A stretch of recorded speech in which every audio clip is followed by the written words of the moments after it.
Hello, welcome to legal awareness web series.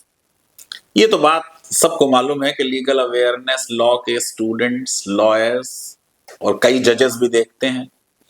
लेकिन legal awareness को एक बहुत बड़ी तादाद डॉक्टर्स की भी देखती है। मैंने डॉक्टर्स पे कई वीडियोस बनाए हैं कोविड के दौरान, जब कई डॉक्टर्स या नर्सेस के साथ बदतमीजियां हुई थी, उस पर भी हमने एक वीडियो बनाया था। मैं डॉक्टर्स को कंज्यूमर लॉ के तहत रिस्पॉन्सिबल करार देने के खिलाफ रहा हूं। एक बहुत बड़े सर्जन डॉक्टर तलत हलीम साहब का कल फोन आया। फोर्टिस में डॉक्टर रहे हैं, वेदांता में डॉक्टर रहे हैं, अपोलो में डॉक्टर रहे हैं, इंडिया से बाहर डॉक्टर रहे हैं, और कई और लोगों ने मुझे फोन किया कि ये जो सुप्रीम कोर्ट का लेटेस्ट जजमेंट है जस्टिस जे के माहेश्वरी का, कि एक डॉक्टर के मरने के बाद उसके वारिसान, एयर्स, इस केस में बेटा और बीवी के खिलाफ भी डॉक्टर की नेग्लिजेंस का केस चलाया जा सकता है। 110% की इंक्रीज हुई है पिछले सालों में डॉक्टर्स के खिलाफ नेग्लिजेंस के केसेस की। इसमें 12% केसेस हैं जो पेशेंट्स ने डॉक्टर्स के खिलाफ नेग्लिजेंस के किए हैं। तकरीबन 90% केसेस हॉस्पिटल्स के अगेंस्ट हैं, डॉक्टर्स के डायरेक्टली अगेंस्ट नहीं है बल्कि हॉस्पिटल्स के अगेंस्ट हैं। और 60 to 66% केसेस दो हॉस्पिटल्स के अगेंस्ट हैं, कुछ कंसेंट के मामलात हैं। राजीव गांधी ने एक लॉ पास कराया, कंज्यूमर प्रोटेक्शन एक्ट 1986 में। उस लॉ ने एक district forum, state forum, national forum consumer disputes के लिए बना दिया। ये फोरम्स बड़े पॉपुलर हो गए। हम नए नए असिस्टेंट प्रोफेसर बने थे।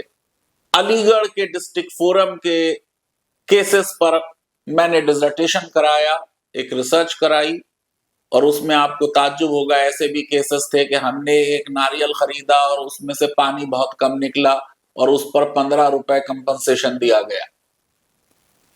लेकिन आज हालत यह है इतने सालों बाद कि 48,85,877 केसेस कंज्यूमर फोरम्स में गए हैं और बड़ा हाई डिस्पोजल रेट है, 91.3%, यानी 44,47,487 केसेस डिस्पोज ऑफ हो गए।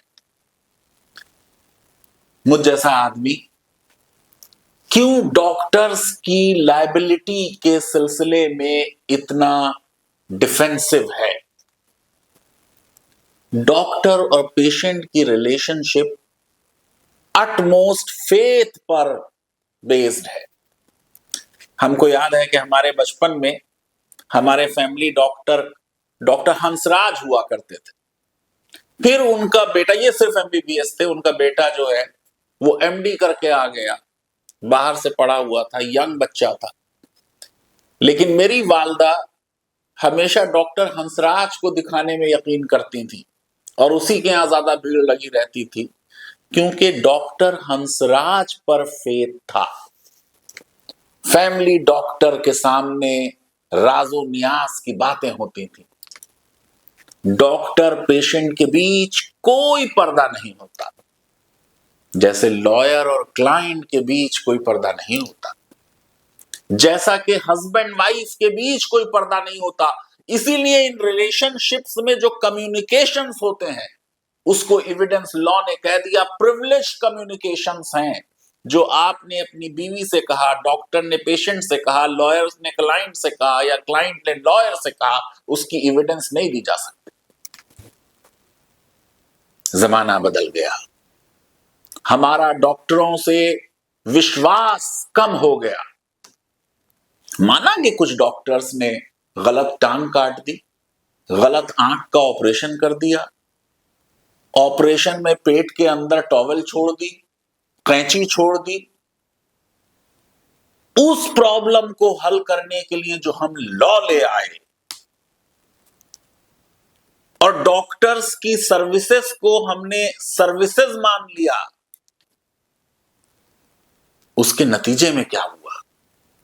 सर में दर्द हो, आप डॉक्टर के पास जाइए, अगर वो अच्छा डॉक्टर है तो सीटी स्कैन लिख देगा और जरा सा ज्यादा खराब है तो एमआरआई लिख देगा। आज कोई डॉक्टर डायग्नोसिस नहीं करना चाहता। हर चीज के लिए ब्लड टेस्ट, फला टेस्ट, डिमा टेस्ट। इन टेस्ट की कॉस्ट कौन बियर करता है? पेशेंट। इंश्योरेंस का जमाना हो गया। अभी तो लेटेस्ट सरकार ने देखिए 100% एफडीआई अलाउ कर दी इंश्योरेंस की। इंश्योरेंस की कॉस्ट डॉक्टर पेशेंट से ही वसूल करेगा। कॉस्ट ऑफ ट्रीटमेंट बढ़ गई। कितने लोग भारत में ट्रीटमेंट की वजह से हर साल दोबारा पॉवर्टी लाइन के नीचे चले जाते हैं। लैटिन का प्रिंसिपल था उब्रमी फीडे। ये वो रिलेशनशिप ऑफ अटमोस्ट फेथ है जिसके बीच में लॉ को लाना कोई बहुत मुनासिब बात नहीं। दरअसल दो तरह के कॉन्ट्रैक्ट होते हैं, कॉन्ट्रैक्ट ऑफ सर्विस और कॉन्ट्रैक्ट फॉर सर्विस। मैंने जो अपने यहां बावर्ची रख रखा है उसको मैंने कह दिया कि खाना बनाओ, जैसा चाहे बना ले। या मैंने जो किसी लेक्चरर को या असिस्टेंट प्रोफेसर को रख रखा है, अब मैं उसको ये नहीं बताता अगर कि आज इसमें ये डालो, आज उसमें वो डालो। वो इंडिपेंडेंट है तो अलग बात हो जाएगी और डिपेंडेंट है तो अलग बात हो जाएगी। यानी ऐसा कॉन्ट्रैक्ट जिसमें एम्प्लॉयर का कंप्लीट कंट्रोल हो उसे कॉन्ट्रैक्ट ऑफ सर्विस कहते हैं, और उसमें फिर एम्प्लॉयर की लायबिलिटी होगी क्योंकि एम्प्लॉय को तो कोई आजादी ही नहीं फैसले करने की। लेकिन कॉन्ट्रैक्ट ऑफ सर्विस वो होगा जिसमें एम्प्लॉय या इंडिपेंडेंट कॉन्ट्रैक्टर अपने आप फैसले लेगा। यानी पहले मामले में काम क्या है ये करो और कैसे करो, मैनर ऑफ एग्जीक्यूशन मालिक बताएगा, और दूसरे में आजादी है काम करने। दोनों में लायबिलिटी के प्रिंसिपल्स अलग होंगे। जब हम डॉक्टर या सर्जन के पास जा रहे हैं तो हम नहीं बताते सर्जरी कैसे करो।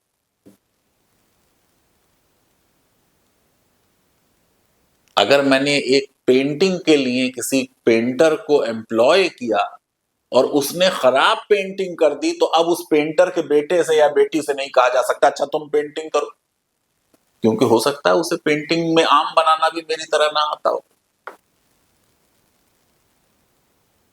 ये जो लॉ बना 1986 में, इस लॉ के तहत फिर सवालात उठने शुरू हुए। पहले तो ये कि सर्विस कवर इसमें होगी, तो सेक्शन 2 क्लॉज 1 सब क्लॉज ओ, उन्होंने कहा भाई सर्विस फ्री में नहीं होनी चाहिए। यानी अगर फ्री में सर्विस दी जा रही है तो वो सर्विस नहीं है। Service of personal nature, personal service भी कवर्ड नहीं होगी। अब सवाल उठा कि क्या सरकारी अस्पताल कवर होंगे या नहीं होंगे। Indian medical association versus VP Shanta का जजमेंट आ गया। कहा अगर फ्री में सर्विस दी गई है तो आप बेनिफिशियरी हैं, अगर पैसे से सर्विस ली गई है तो आप कंज्यूमर हैं। कंज्यूमर हैं तो सर्विस मानी जाएगी। यानी गवर्नमेंट हॉस्पिटल में भी अगर आपने स्पेशल वार्ड ले लिया है तो फिर लायबिलिटी होगी। बर्डन ऑफ प्रूफ किस पे होगा नेग्लिजेंस का? पेशेंट पे होगा कि वो साबित करे कि नेग्लिजेंस क्या है। और अब सुप्रीम कोर्ट का जूरिस्प्रूडेंस ये है कि ग्रॉस नेग्लिजेंस होनी चाहिए। डॉक्टर भी इंसान है। ये आंख के डॉक्टर का मामला है। एक दिन में आंख का डॉक्टर 50-60 ऑपरेशन कर देता है। सर्जन्स की बड़ी जिम्मेदारी है। तेंदुलकर ने हर इनिंग्स में सेंचुरी नहीं मारी, लेकिन डॉक्टर और सर्जन अगर कोई है तो उसे हर बार जब वो ऑपरेशन कर रहा है 100% रिजल्ट देना है। मैं तो सलाम करता हूं सारे सर्जन्स को। लाइफ गिवर्स हैं डॉक्टर्स। उनको हमने लॉ में उलझा दिया। वो अपने को बचाने की ज्यादा सोचते हैं और ट्रीटमेंट की कम सोचते हैं, और इससे हमने कोई समाज का बहुत उद्धार नहीं किया।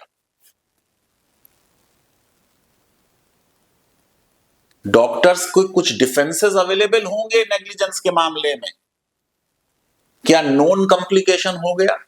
No liability.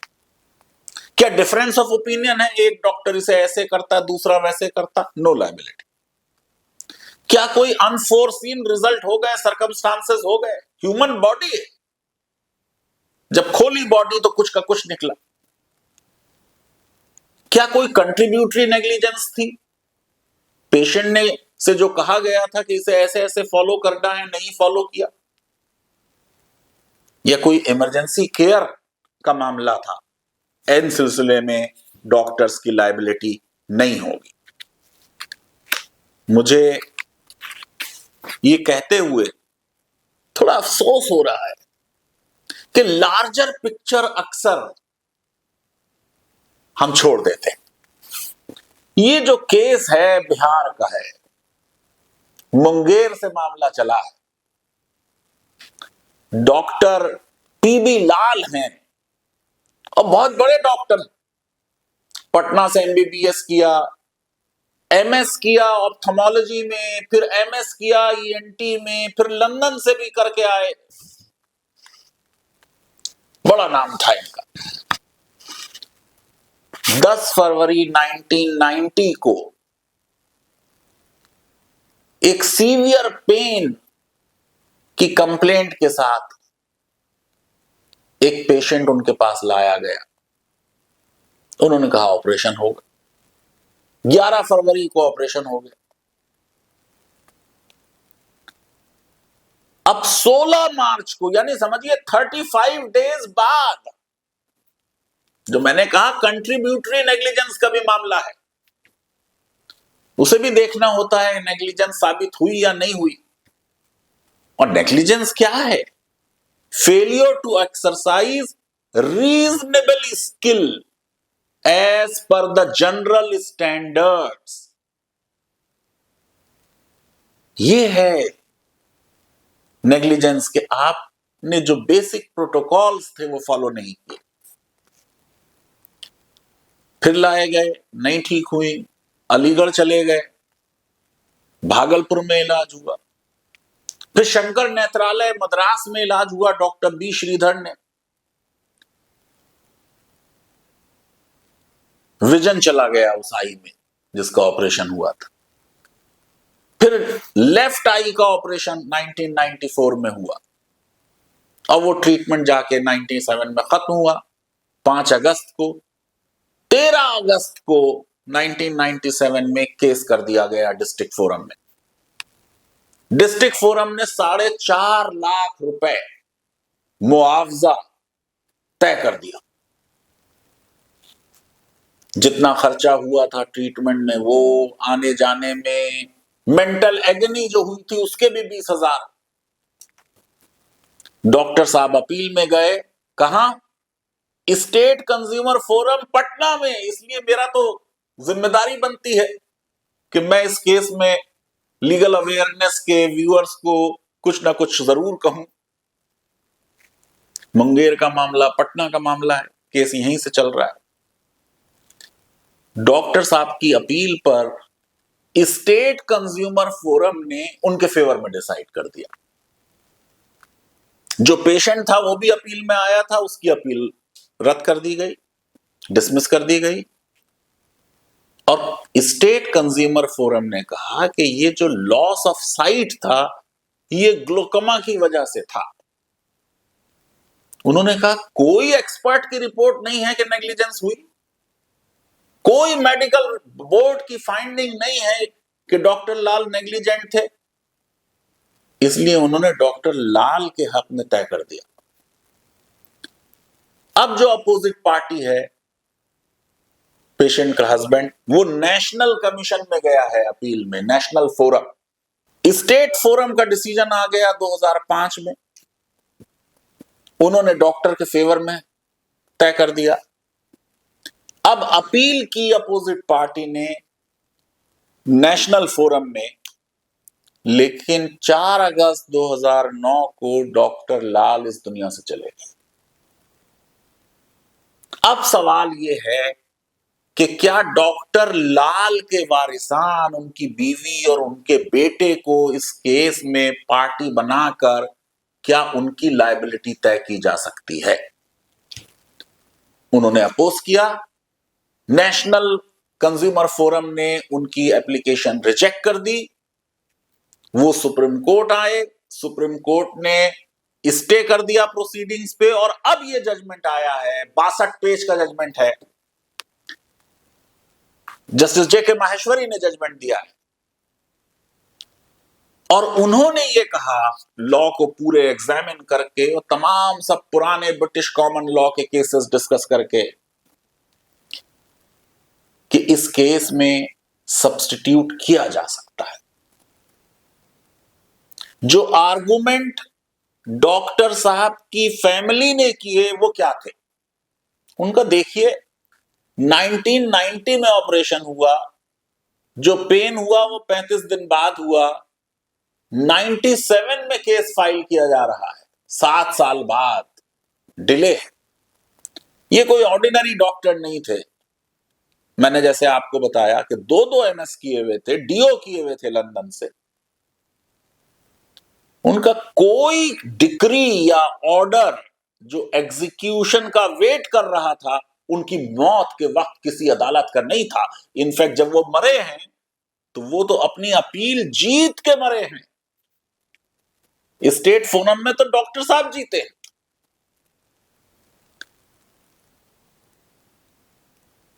जो मरीज की तरफ से आर्गुमेंट हो रहे हैं उसमें कहा, देखिए हमें तो राइट टू सू है, और अगर राइट टू सू यानी केस करने का हक order 22 rule 4 of code of civil procedure के तहत अगर मौजूद है, तो फिर तो वो हमें राइट है, हम सू कर सकते हैं। और ये अपोजिट पार्टी में जो उनके वारिसान हैं, ये दूसरी पार्टी बनेंगे और जिम्मेदारी होगी इनकी।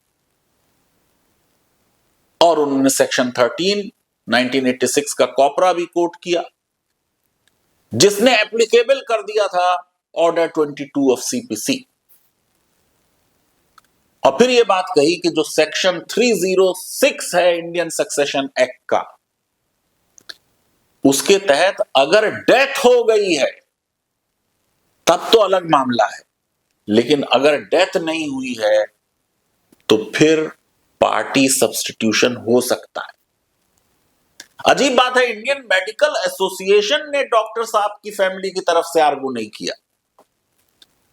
उनके भी आर्गुमेंट ये थे कि साहब क्लेम सरवाइव करता है सेक्शन 306 इंडियन सक्सेशन एक्ट के तहत। ये इंडियन सक्सेशन एक्ट बेसिकली वो लॉ है कि अगर इंटरफेथ मैरिज हुई है या कोर्ट मैरिज हुई है तो हिंदू लॉ नहीं लगेगा सक्सेशन का, और मुस्लिम लॉ नहीं लगेगा सक्सेशन का, और इंडियन सक्सेशन एक्ट लगेगा।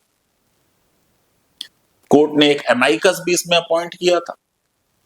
उसने भी आर्गू किया कि जो एक्सेप्शन है सेक्शन 306 का, वो पर्सनल इंजरीज हैं, not causing death of the party. यानी अगर मौत नहीं हुई है, आदमी बच गया है, चोट लगी है, तो केस सरवाइव करेगा। और अगर राइट टू सू सरवाइव करेगा तो फिर जो पार्टीज हैं उनकी डेथ भी अगर हो गई तो उनकी जो लीगल रिप्रेजेंटेटिव्स हैं उनकी जिम्मेदारी होगी। इस तरह अब ये केस जाएगा नेशनल कंज्यूमर फोरम में, जहां जो ओरिजिनल पार्टी है, पेशेंट के हस्बैंड, उसे साबित करना होगा नंबर 1 के डॉक्टर नेग्लिजेंट थे, और फिर वो कंपनसेशन क्या देंगे वो तय होगा। लेकिन मैंने जैसे आपसे कहा कि मेरी जाती राय ये है कि डॉक्टर पेशेंट की रिलेशनशिप में लॉ को न लाया जाए।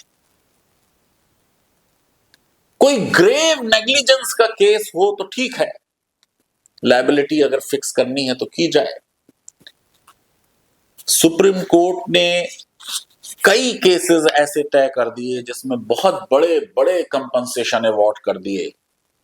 अनिरुद्ध साहा का केस है 2013 का, बीवी की डेथ हो गई एमरी हॉस्पिटल में, 3 डॉक्टर्स की लायबिलिटी फिक्स की गई, 5.96 करोड़ का कंपनसेशन।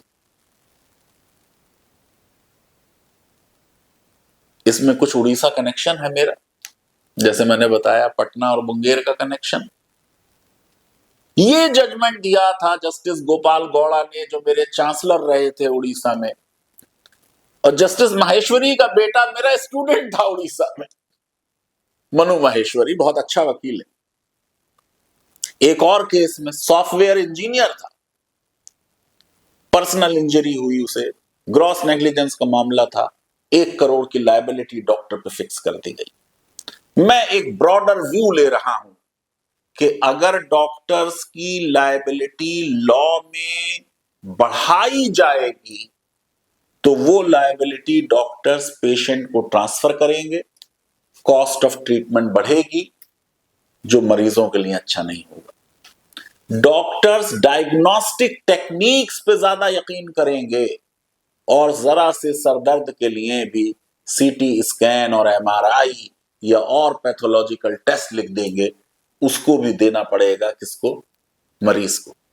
इसलिए जो अच्छे रिलेशनशिप डॉक्टर और पेशेंट के बीच ट्रस्ट के हैं उनको नहीं तोड़ना चाहिए। मैं जानता हूं कि कुछ डॉक्टर्स अनइथिकल प्रैक्टिसेस में इन्वॉल्व होते हैं, कुछ डॉक्टर्स बड़ी बड़ी फार्मास्यूटिकल कंपनीज के साथ रैकेट में इन्वॉल्व हैं, कमर्शियल हो गए हैं, लेकिन इसका मतलब ये नहीं है कि सारे डॉक्टर्स को एक साथ हाँक दिया जाए। लीगल अवेयरनेस वेब सीरीज अगर आपको पसंद आती है तो मेरी रिक्वेस्ट है कि हमारे इस वीडियो को वाइडली शेयर करें, और अगर कोई डॉक्टर है जिसे आप जानते हैं तो उसको भी फॉरवर्ड करें। हमारे चैनल को सब्सक्राइब करें और बेल आइकन और लाइक जरूर क्लिक करें। अपना बहुत ख्याल रखें। बहुत बहुत शुक्रिया, धन्यवाद, थैंक यू वेरी मच।